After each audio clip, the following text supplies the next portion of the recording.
1, 2, 3. Rustig. Welkom by nog 'n Storybeer storie. Luister lekker saam.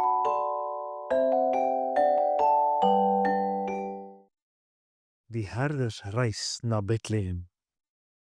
Die herders het deur die nag gestap op pad na Bethlehem.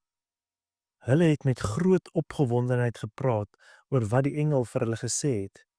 Elke herder het geweet dat hierdie nag vir altyd in hulle harte sou bly.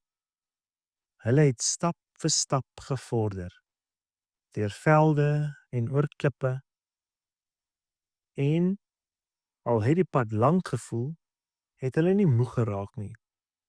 Hulle het mekaar moed ingepraat en was vasberade om die spesiale baba te sien.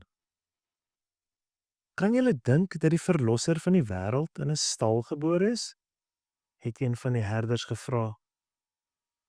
Ek sou verwag het dat hy in 'n groot paleis gebore sou word. Die ander het saamgestem, maar hulle het ook verstaan dat God sy planne op 'n spesiale manier uitvoer.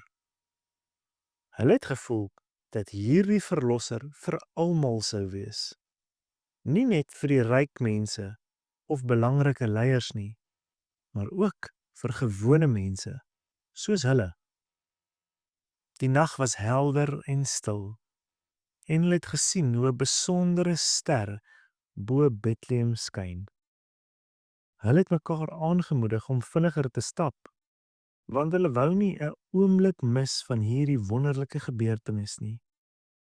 Hoe nader hulle aan Bethlehem gekom het, hoe groter het hulle verwagting gegroei. Die herders het geweet dat hulle binnekort die baba sou sien en dat dit die begin van 'n nuwe tydperk vir die wêreld sou wees. Fluit, fluit, my storie is uit. Môre is ons weer terug by die herberg se stal.